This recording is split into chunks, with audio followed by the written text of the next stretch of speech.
Friends, हम लोग planning वाला चैप्टर पढ़ रहे हैं, लेकिन हमारा जो प्लानिंग है वो कल आपने एक मैसेज देखा होगा जिनके अंदर कहा गया था, और वही बात, हाँ, as per request made by the students to the didi make nominal change कर रहा हूं, लेकिन फ्रेंड एक कंडीशन पे, you have to complete homework by your own. मतलब आपको आपका होमवर्क अपने आप कंप्लीट करना है।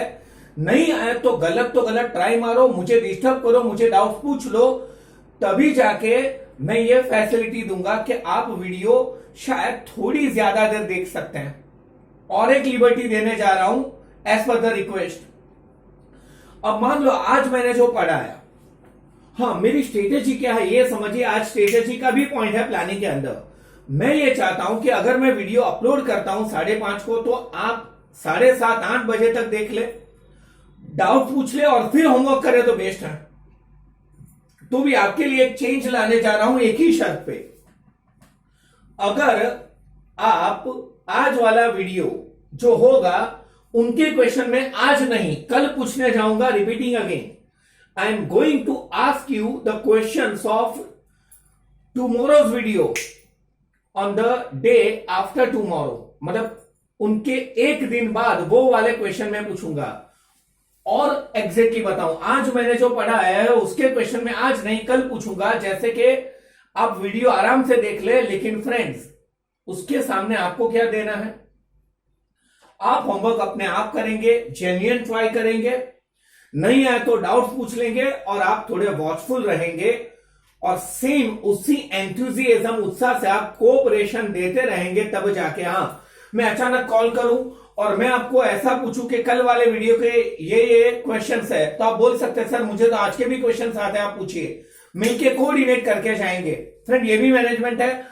हमने कल जो पढ़ा था उसका रिवीजन करने जा रहे हैं और आज अपना ये chapter full to final finish हो जाएगा। And friends there would be surprise for you tomorrow. आपके लिए कल एक मस्त सरप्राइज है। वो कल हमने ऐसा देखा था, एक्चुअली जो गोएट्स है GOETZ, उनका ये मानना है the task of planning is to choosing, अच्छा सा ऑप्शन चूज करना। इसके रिलेटेड 3 से 4 कैरेक्टरिस्टिक्स हैं। चलो कैरेक्टरिस्टिक्स से समझते हैं कि प्लानिंग क्या है। पहले वाला चलो सोचिए, मुझे बताया what are the characteristics of planning. तो सबसे पहला कैरेक्टरिस्टिक्स कौन सा होगा? It is universal, it is helpful in every field. आज के MCQ या 1 मार्क आंसर के अंदर भी आ जाएगा। प्लानिंग इज अ इंटेलेक्चुअल और सभानतापूर्वक घरेलू डिसीजन के काम से इन्हें कहा जाएगा intellectual and conscious process. Planning कौन सा फंक्शन है फ्रेंड? फर्स्ट, यानी it is a primary function, all other function depends on planning. Then after, planning किससे कंसर्न है यार? पास्ट, प्रेजेंट या फ्यूचर? फ्यूचर से रिलेटेड है। फ्यूचर से रिलेटेड है तो यहां पे 2 चीज और बढ़ जाएगी, अजम्पशन, मतलब फ्यूचर में माइट भी ये हुआ तो क्या, वो हुआ तो क्या। And for assumption you have to forecast. Forecast એટલે ભવિષ્ય માટે વિચારવું, પણ પ્રેક્ટિકલ એન્ડ લિટરલ કેલ્ક્યુલેશન से लिस्ट ऑफ ऑल्टरनेटिव्स। आज भी अपन ये पढ़ेंगे, अलग अलग ऑप्शन में से बेस्ट ऑप्शन चूज करने में हमें प्लानिंग हेल्प करेगा। प्लानिंग में आपको बेस्ट ऑप्शन चूज करने के लिए डिसीजन लेना पड़ता है, डिसीजन मेकिंग। हाँ, कभी कभार गलत भी हो, you have to just try. Goal oriented है, मतलब planning is always focused, objective oriented होगा। और अगर एकदम एग्जैक्ट देखे तो वो एग्जैक्ट है। Planning is precise, perfect and exact. ये इसके रफली कैरेक्टरिस्टिक से आना चाहिए। फिर अपन ने उसका इंपॉर्टेंस या तो एडवांटेजेस देखे थे प्लानिंग के। इनमें सबसे पहले आ जाएगा due to planning every work या function performed order wise, manner wise, step by step. Planning से अपना वर्क स्मूथ इजी हो जाएगा, वेस्टेज अवॉइड होगा, ऑप्टिमम यूज ऑफ रिसोर्सेज जो टेक्स्ट में नहीं हो, इसकी वजह से productivity increase, efficiency and profitability also increases. ये भी आना चाहिए। Due to planning control become easy. समझ लो, प्लानिंग में अपन टारगेट सेट करते हैं तो उसी के अकॉर्डिंग एक्चुअल एक्टिविटीज को चेक करना होगा ना। एक आज का नया कमेंट कह रहा हूं, आप कह रहे हैं सर मैं बहुत कंट्रोल कर रहा हूं, और मैं पूछूं किसके ऊपर, वो पता नहीं। फ्रेंड, प्लानिंग से स्टैंडर्ड सेट हो जाते हैं तो कंट्रोल इजी हो जाएगा। Due to planning the coordination with every activity becomes easy. Cooperation, मिलना भी, क्योंकि आप क्लियर है, चल अमिताभ बच्चन का एग्जांपल तो ये भी बहुत आसान या इजी हो जाएगा। मतलब प्लानिंग आपका अचीवमेंट ऑफ गोल्स वाला task, well beginning is half done, done done done done easy बना देगा। ये इसके इंपॉर्टेंस के पॉइंट है। अब आलतू एंड फालतू बात करें कि प्लानिंग के लिमिटेशंस क्या क्या है। कुछ लोग ये कहते हैं कि प्लानिंग इज इररिलेवेंट, कामनुज नथी, because we have no control on uncertainty and external factors. कुछ लोग का ये कहना है यार प्लानिंग इज टाइम कंज्यूमिंग, पक्का होगा यार। आप कहेंगे सर आपके जैसे मान लेते हैं। मतलब प्लानिंग के अंदर डेटा कलेक्शन, एनालाइज, इंटरप्रिटेशन, माथा नो दुखावो। प्लानिंग इज एक्सपेंसिव और costly, we have to spend energy, time, तो उसका जो रिवॉर्ड होगा वो टाइम ही होगा ना। मतलब इन शॉर्ट वो एक्सपेंसिव भी होगा, लेकिन कल भी मैंने कहा था उस एक्सपेंस के सामने जो लॉन्ग टर्म में रिवॉर्ड मिलता है वो ज्यादा बेटर है। प्लानिंग अच्छा तो है ही। देन आफ्टर कुछ लोग ये कहते हैं कि इनकम्प्लीट इंफॉर्मेशन। फ्रेंड आपके पास पूरी इंफॉर्मेशन ही नहीं तो आप कंप्लीट डिसीजन कहां से मतलब लेने वाले हैं। मुझे कौन सा मतलब डिजीज हुआ है पता नहीं तो इलाज कैसे होगा आधे डिसीज से, ऐसा तो नहीं हो सकता कि आधे इंजेक्शन ये वाला आधा वो वाला। आर्ग्यूमेंट ये भी है कि planning is attack on employees creativity. मतलब जो वर्कर है, एम्प्लॉइज है, उनकी क्रिएटिविटी के ऊपर अटैक आ जाएगा क्योंकि उन्हें एग्जैक्टली एज पर प्लान जाना होगा। बट फ्रेंड आज का जमाना स्पेशलाइजेशन, आप धीरे धीरे अपने आप को प्रूव करेंगे तो धीरे धीरे आपकी भी बात मानी जाएगी। एवे ही कहा था, एक्स्ट्रा कहा जाएगा। फिर था फॉल्टी इंफॉर्मेशन या मैथड्स। मतलब जो डेटा आपको मिल रहा है वो फॉल्टी है, जो मैथमेटिकल और स्टैटिस्टिकल टेक्निक आप यूज कर रहे हैं वो गलत है, तो उससे बना हुआ प्लानिंग कौन सा सही होने वाला है फ्रेंड्स। तो these are the limitations of planning. ये कल का रिवीजन कंप्लीट हो गया, हम लोग आज का नया आंसर पढ़ने जा रहे हैं। Friend this is the most important question.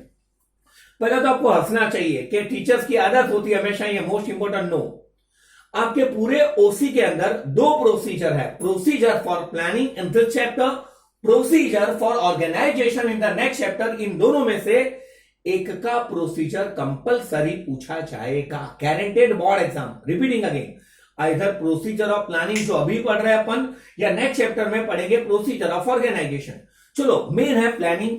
It is a mental और इंटेलेक्चुअल प्रोसेस। एक मार्क का इंपोर्टेंट रट्टा जो टेक्स्ट में प्रीफेस में पहले है इस क्वेश्चन के, planning is dash for the future. अब उन्होंने कहा है map for the future, MAP. अब समझ लो, हाँ आपकी लैंग्वेज में समझाओ, नेविगेटर। अगर आप कहीं पे जा रहे हैं तो मंजिल है, तो वो मंजिल तक कैसे पहुंचना है, कौन से रास्ते से जाना है, क्या करना है, ये भी आपको प्लानिंग गाइड करेगा। मतलब planning is a map for the future, जो आपको रास्ता भटकने नहीं देगा, मंजिल तक आराम थी हम जलसा थी पहुंचा दे। It is planning. But friend जलसे से पहुंचना हो तो अगर कुछ स्टेप्स आराम से ले, जैसे आप लोग पिकनिक या टूर पे जा रहे हैं, अब तो छुट्टी भी मिलने लगी है, मत जाना यार छुट्टी नहीं दूंगा, जस्ट किडिंग यार। तो उनके अंदर आपको पैकिंग करना, रास्ता कौन सा लेना, हॉल्ट कहां पे लेना है, साइट सीइंग, एवरीथिंग अगर जोरदार हो तो मज्जा पड़ी जाए। मतलब हम लोग पढ़ने जा रहे हैं प्रोसीजर फॉर प्लानिंग, प्लानिंग के स्टेप्स। फ्रेंड पहला स्टेप प्लानिंग के अंदर भी कौन सा होगा, determination of objectives, focus, sprite, clear है। मतलब the firm has to be very precise, मतलब वो अपने डिसीजन के बारे में ट्रमेंडसली क्लियर होनी चाहिए। अब बुक में इतना कहा है, सेम डायलॉग एक्स्ट्रा बताऊं यार, हमारा डिसीजन ये है कि अभी हमें धीरे धीरे करके शॉप को ओपन करना है, कंपटीशन में सरवाइव होना है। सेम डायलॉग राइवल को पछाड़ना है, अपने नए ब्रांचेस ओपन करने हैं, न्यू प्रोडक्ट लॉन्च करना है। आप मतलब ये सोच के आप लिख सकते हैं, your decision goal should be pragmatic, मतलब वो क्या होना चाहिए, फिक्स्ड और नॉट ओवर ऑप्टिमिस्टिक। बुक का वर्ड है, ओवर ऑप्टिमिस्टिक का मतलब होता है बहुत ज्यादा चने के झाड़ पे नहीं चढ़ेंगे। फॉर एन एग्जाम्पल, मेरे ऑन एन एवरेज हर एक एग्जाम में 100 में से 40 मार्क्स आ रहे हैं, अब मैं सीधा टारगेट रखूं कि अब मेरे हर एक एग्जाम में 99 आएंगे। I am not saying that कि नहीं आ सकते किसी के भी, बट पहले 40 से टारगेट आप 60, 65, 70 का रखे, देन 80, देन 90, देन 99, तो गलत क्या है, मजा आएगा, निराशा भी नहीं होगी। बट एकदम ऐसे नहीं 5 करोड़ का प्रॉफिट होता हो ईयरली और नेक्स्ट ईयर अपना प्रॉफिट होगा 5,000 करोड़। एकदम क्या कहते हैं नामुमकिन नहीं, बट सोच समझ के वाइज એટલે गांडा જેવો ऑब्जेक्टिव ना रखाय। ओके, और क्रेजीनेस है उसके अंदर भी कैलकुलेशन चाहिए। सी स्क्वायर क्रेजीनेस में कैलकुलेशन मैंने ज्यादा बोला है, मतलब पहला स्टेप था डिटर्मिनेशन ऑफ ऑब्जेक्टिव, क्लैरिटी या focused, what the firm has to achieve, मतलब फर्म क्या अचीव करना चाहते हैं, वो ऑब्जेक्टिव आपके फिक्स प्रैग्मेटिक होने चाहिए, कैलकुलेटिव और बहुत ज्यादा ओवर ऑप्टिमिस्टिक, एकदम ज्यादा ओवर नहीं होने चाहिए। स्मार्ट चलता है, ओवर स्मार्ट नहीं। मतलब पहला स्टेप है determination of objective. Second, now after determination of objective एक पॉइंट क्लास है जिनमें मैं टेक्सचुअल भी बताऊंगा और मुझे जो लगता है वो भी। इन्हें कहा जाएगा friend determination of planning premises. एक मिनट, इसको मैं बेस्ट एग्जांपल से समझाऊं। फ्रेंड नॉर्मली हम लोग मोहल्ले में क्रिकेट खेलते हैं तो सबसे बड़ा लोचा ये होता है हमें स्ट्रेट शॉट मारता नहीं आता है, क्योंकि आजू बाजू जगह होती है और आपने क्या कहते हो कि कोई ना घरे बॉल जाए એટલે आउट। वही स्टेडियम का स्ट्रक्चर अलग होगा, कहीं पे भी शॉट्स खेल सकते हैं।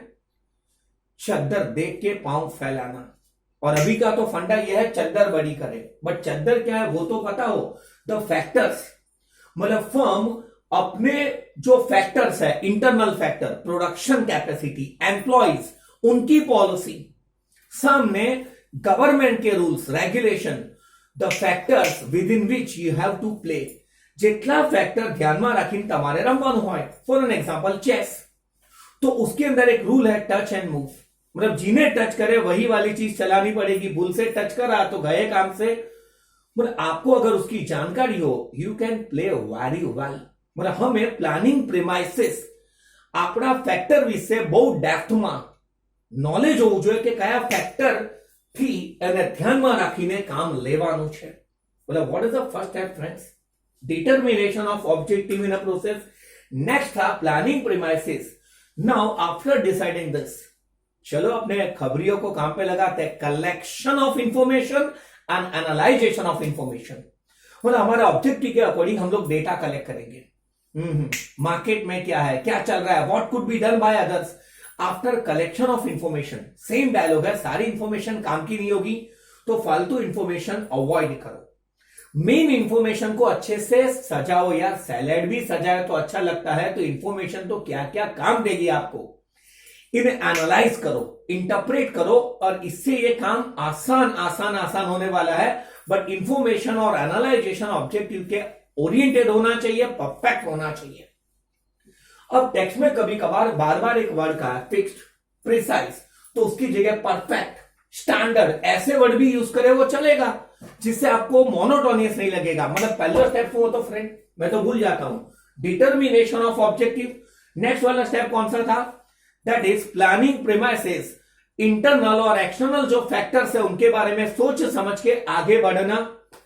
देन आफ्टर जो था वो चद्दर देख के पांव एक्चुअली बढ़ाना, या चद्दर कैसे बढ़ानी है उसके बारे में आपके पास नॉलेज होना। Collection and analysation of information. Friend अभी के बाद जो स्टेप है वो एक ही है, बट उसके 3 स्टेप्स बताए हम लोग देखते हैं। First, various alternatives.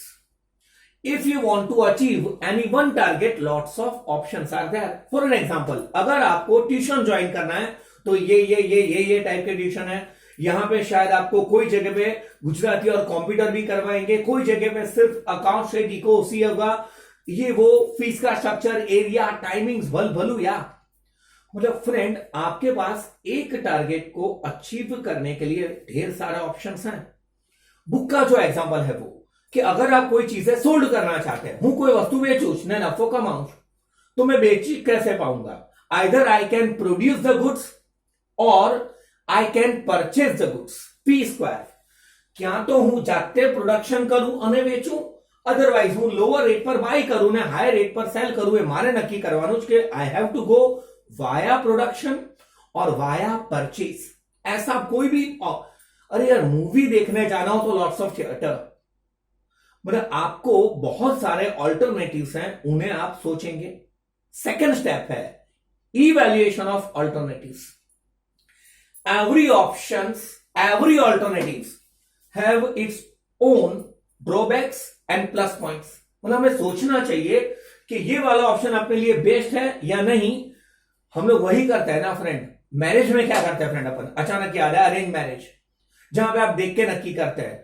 तो जो बॉय हो या गर्ल हो वो देखता है, देखिए एकदम सर्वगुण संपन्न तो कुछ नहीं है, बट अपने को मन भाए ऐसा कुछ मिल जाए तो ऐसा यहां पे है। हम हर एक ऑप्शन को देखेंगे, वेरीफाई करेंगे कॉस्ट वाइज, बुक में नहीं है, मतलब ऐसे ही बता रहा हूं, टाइम वाइज, कंडीशन शर्तें लागू। આપણને સેમાં ફાવટ છે, अपने को कौन से ग्रिप से मजा आएगा यार, किसी को एक्सेस आएगा, किसी को एक्टिवा, कोई स्मॉल कार उसके लिए अच्छी पड़ेगी हैंडलिंग में, किसी के लिए एसयूवी है, तुम्हारा ऊपर डिपेंड के निर्भर है। मतलब आप वेरियस जो ऑप्शंस हैं।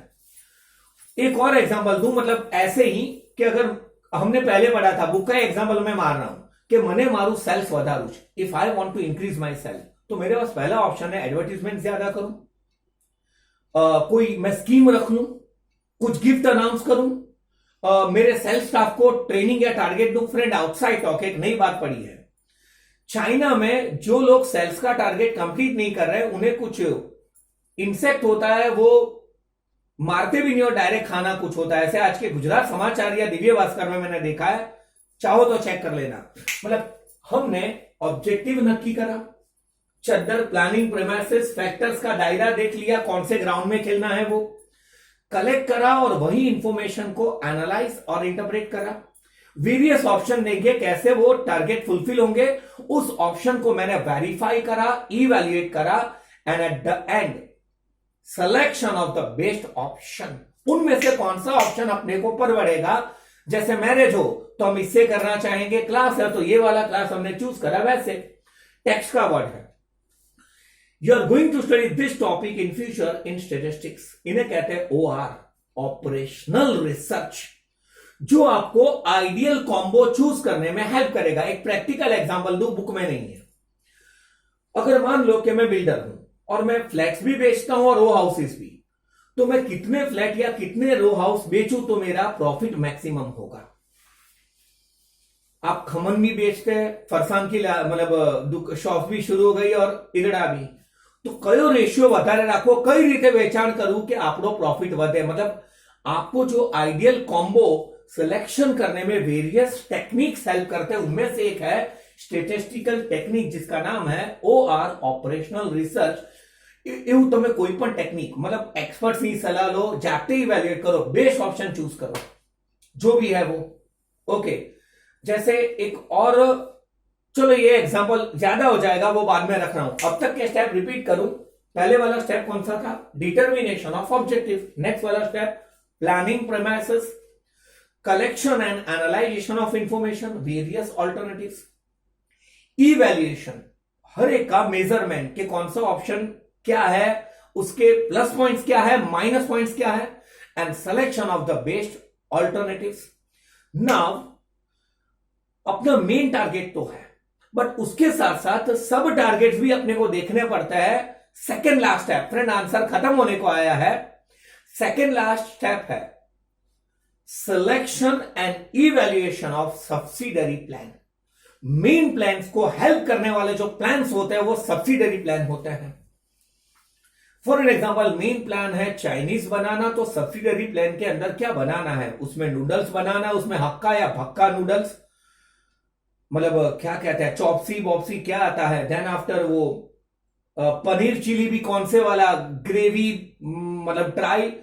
चलो अपने टॉपिक को थोड़ा ग्रेवी वाला बनाते हैं, स्पाइसी बनाते हैं। इनके अंदर बुक का एग्जांपल, हमारा टारगेट है, हमारी कंपनी कार सोल्ड करती है, मुझे ये बताओ जो मारुति के कार्स होते हैं, वॉक्स वैगन के कार होते हैं, इन सब में टायर्स वही खुद बनाते हैं या किसी और कंपनी से बाय करते हैं। They are buying from other companies, इन्हें कहते हैं मेक और bye.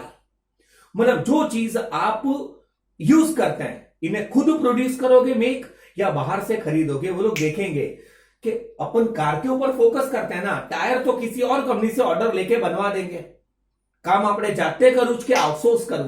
Subsidiary plan, main plan को फुलफिल करने के लिए जो उसके बच्चू बच्चू छोटो छोटो टाइनी प्लान्स होते हैं, उससे कहते हैं सब्सिडरी प्लान, उससे भी परफेक्ट इवैल्यूएट कर ले। एंड लास्ट स्टेप बुक में लिखा है इवैल्यूएशन ऑफ प्लान, मतलब फ्रेंड હવે જે આપણો માસ્ટર પ્લાન છે, overall plan, main objective, subsidiary objectives, इन सबको पहले से एक बार चेक करेंगे। जैसे अपने पूरा पेपर कंप्लीट नहीं हो जाता और देखते हैं जाता है सर ये आ गया, मतलब अपने घर पे मैरिज हो, दिस वर्क इज डन, आपने इनविटेशन कार्ड का देखा, वो कैटरर्स का ऑर्डर का हो गया, अरे वो जो अपना मतलब माली था वो पूरा मतलब उसका जो हार बार था या तो का एक एक वस्तु done done done done done हमें देखना पड़ेगा। और कोई स्टेप में डिविएशन हो, कमी हो तो उसे उसी वक्त भरनी पड़ेगी, नहीं तो मैरिज लंबाई जाए। Just kidding. इस प्रिंसिपल्स को कहता है लुक एंड लिप। हर एक स्टेज पे सोचो समझो आगे बढ़ो, सोचो समझो आगे बढ़ो, ये अपनाना होगा स्टेज वाइज। मतलब friend look and leap principle कहां पे या कौन से स्टेप में है रट्टा? Evaluation of main plan. Book में मेन नहीं, मैंने कहा है। फ्रेंड मैं बार बार एक सलाह दे रहा हूं, अगर पॉइंट में मिक्स हो तो आप अपने वैसे एक वर्ड ऐड करो। जैसे हर एक में तो मैंने यहां पे वर्ड ऐड करा main plan, last step. So friend answer is over. ज्यादा नहीं पका रहा हूं, इसके बाद 2 ही आंसर पढ़े तो पढ़ाई ओवर है, जो अपना टारगेट है। मैंने जो अब तक पढ़ा है वो मैं रिपीट करूं। क्या था पहले वाला स्टेप स्टेजेस के अंदर? Objectives, planning premises, collection and analysation of information, alternatives, evaluation of options or alternatives, and choosing the best option via OR operational research. Then after Bachchu tiny वाले प्लान होते हैं जो मेन प्लान को help करने वाले होते हैं, इन्हें कहते हैं evaluation and apply of subsidiary plan. और लास्ट वाला स्टेप है इवैल्यूएशन या application of the main plan via look and leap principle. And planning is a map for the future. चलो आप मैप देखो कोई डाउट्स हो तो पूछ लो। मैं माइन्यूट ब्रेक लेने जा रहा हूं, इसके बाद अपन नेक्स्ट आंसर पढ़ने वाले हैं टाइप्स ऑफ प्लानिंग। ब्रेक।